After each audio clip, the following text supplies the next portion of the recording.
চলিলে দেশ মৰিলে স্বৰ্গ হ'ব পাৰো দুখীয়া আমি কাৰো গোলাম নহয় আঠুকাৰী অধিকাৰটো ৰাখিব সাগৰৰ মানুহৰ নিয়ম নহয় আৰু নিয়ম নহয় স্বাভিমান ৰাখক ৰাজনীতি চবতকে ডাঙৰ বস্তু নহয় আমাৰ সমাজ ডাঙৰ বস্তু জাতি ডাঙৰ বস্তু ৰাজনীতি বহুত তলৰ বস্তু ৰাজনীতিতকে জাতি ডাঙৰ আৰু জাতিৰ ক্ষেত্ৰত কম্প্ৰমাইজ কৰা নহ'ব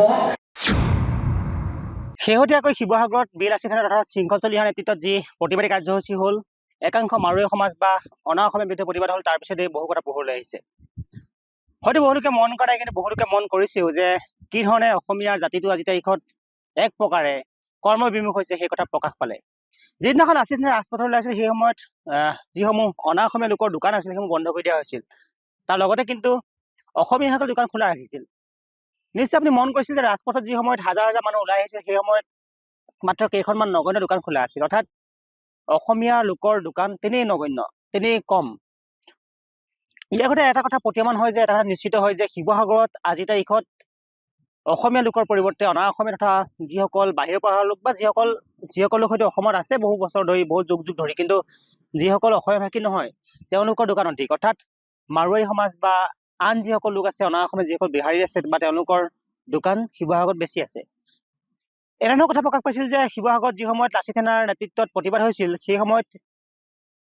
লাচিত সেনাই প্ৰতিবাদ ন্যায় বিচাৰি প্ৰতিবাদ কৰিছিল সেই সময়ত শিৱসাগৰত বহু লোকৰ ঘৰত কিছু সামগ্ৰীৰ অভাৱ হৈছিল কাৰণ সেই সময়ত যিসমূহ দোকান খোলা আছিল কেৱল কেইখনমান নগণ্য দোকান খোলা আছিল মই পূৰ্বে কৈছোঁ যে অনা অসমীয়া লোকৰ দোকান বন্ধ আছিল অসমীয়া লোকৰ দোকান খোলা আছিল অৰ্থাৎ নগণ্য মাত্ৰ কেইখনমান দোকান খোলা আছিল যাৰ ফলত সা সামগ্ৰীৰ অভাৱ ঘটিছিল লাচিত সেনাই এটা নিদৰ্শন দেখাবলৈ চেষ্টা কৰিছে তেওঁলোকে কৈছে যে অসমীয়া লোকৰ বিৰুদ্ধে অনা অসমীয়া লোকে বা বহিৰাগত লোকে কাহানিও কোনো কাৰণত যাতে অতপালি নকৰে বা কোনো ধৰণৰ হিংসাত্মক কাৰ্য নকৰে সেই ক্ষেত্ৰত লাচিত সেনা সক্ৰিয় হৈছে বা সষ্টম হৈছে লাচিত সেনাই ক'বলৈ চেষ্টা কৰিছে যে অসমীয়া লোক সদায় অসমত অদ্বিতীয় হৈ তেওঁলোক থাকিব লাগিব তেওঁলোক সদায় প্ৰথম হৈ থাকিব লাগিব অসমীয়া লোকৰ ওপৰত কোনো থাকিব নোৱাৰিব লাচিত সেনাই নিদৰ্শনক লৈ সমগ্ৰ অসমত আজি প্ৰশংসাই সকলোৱে উপচাইছে শৃংখল চলিহাই আমি দেখিলোঁ বা লাচিত সেনা আন এখন নেতা দেখিলোঁ বা একেধৰণে কেৱল লাচিত সেনাই নহয় আন যিসকল লোক আছে টাই আহোম ছাত্ৰ সন্থা আছে বা টাইপা আছে বা আন সংগঠনসমূহ আছে 30টাকৈ সংগঠনে যিটো প্ৰতিবাদ সাব্যস্ত কৰিছিল হয় যিসকল খিলঞ্জীয়া লোক যিসকল আমাৰ শিৱসাগৰৰ যিসকল অসমীয়া লোক যিসকল খিলঞ্জীয়া লোক তেওঁলোকে প্ৰতিবাদ সাব্যস্ত কৰিছিল এই প্ৰতিবাদৰ সময়ত যিসমূহ দৃশ্য পোহৰলৈ আহিছিল মই পূৰ্বে ক'লোঁ যে দোকান বন্ধ ৰখাৰ ফলত অসমীয়াৰ দোকান যে নাই সেই কথা প্ৰকাশ পাইছিল কাৰণ নগণ্য কেইখনমান দোকান খোলা আছিল অৰ্থাৎ বহিৰাগত দোকান নুখুলিলে অসমীয়াই খাবলৈ বা মৰিব নেকি তেনেধৰণৰ প্ৰতিক্ৰিয়া হৈছে একেধৰণে কোৱা হৈছে যে শিৱসাগৰত দোকানসমূহত অনা অসমীয়া দোকানত অসমীয়া কৰ্মচাৰী ৰাখিব লাগিব কিন্তু সেই ক্ষেত্ৰতো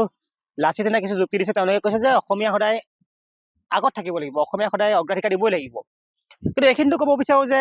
অসমীয়া একাংশ লোকে দোকানত কাম কৰিবলৈ লাজ কৰে নেকি কাৰণ আমি দেখিছোঁ যে বহু দোকান আছে যিসমূহ দোকানত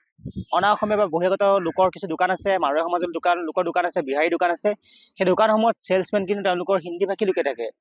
কাৰণ বিশেষকৈ কাপোৰ দোকান বা দোকানসমূহত আমাৰ অসমীয়া লোকসকলে কাম কৰিব লাজ কৰে তেওঁলোকে কাম কৰিব লাজ কৰাৰ কাৰণে তেওঁলোকে সেই কামসমূহ সৰু হিচাপে লয় গতিকে এনেধৰণৰ কিছু প্ৰেক্ষাপট আজি তাৰিখত আটাইতকৈ ডাঙৰ প্ৰশ্নটো হৈছে যে